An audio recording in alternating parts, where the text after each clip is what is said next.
Hello, my name is Aaron Ferguson. I'm bringing today's devotion for Camp Comeca. I'm the college young adult pastor at Kearney EFree Church, and I'm so glad to be able to share with you today.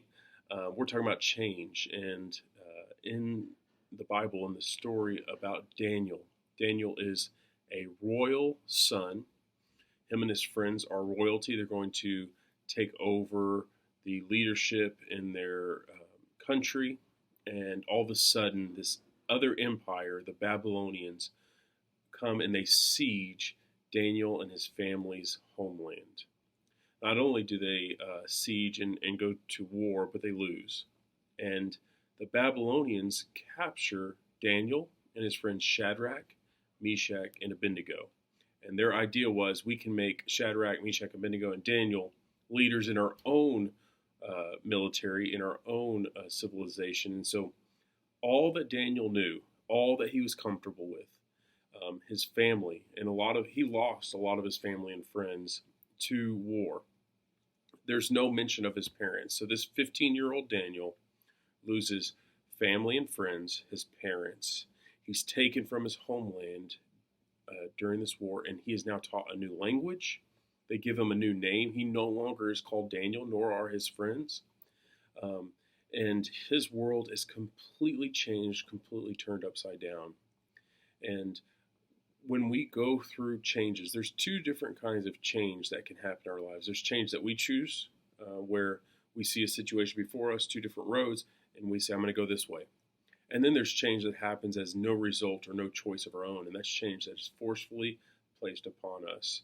And right now, Daniel is going through a change that is forcefully placed upon him, and many of us right now have had to be forced to change our conversational habits. We've been forced to change our work habits. We don't have the same freedom that we've had before, and we are going through a lot of stress and frustration.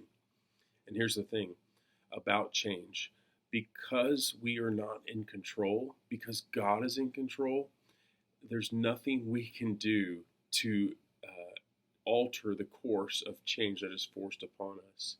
And when we look in at how Daniel reacted to the fact that this massive change is thrown upon his life, he and his friends use this word resolved.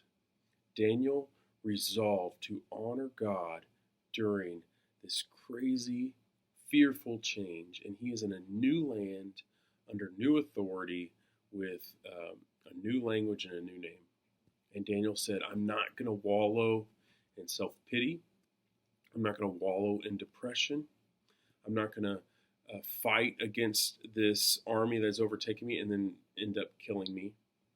I'm resolving to be as honorable as a person as I can during this historic change in my life. And I'm going to work hard, and I'm going to make a difference in this new place that I live.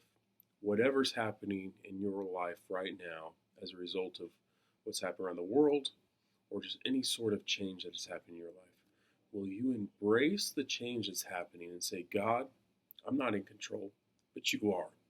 And I'm going to lean in on the changes that are happening before me. And I'm going to resolve to not allow those changes to crush me. Change is a regular part of life. As I talk to my friends who are much older than I am, they have experienced change their entire lives, and change is going to happen. What we do with change will determine the course of our future. Will you embrace change, whether good or bad, and resolve to honor God during the midst of those changes? Thank you so much for joining us, and I can't wait to see what God is going to do in and through you as you resolve during this time of change.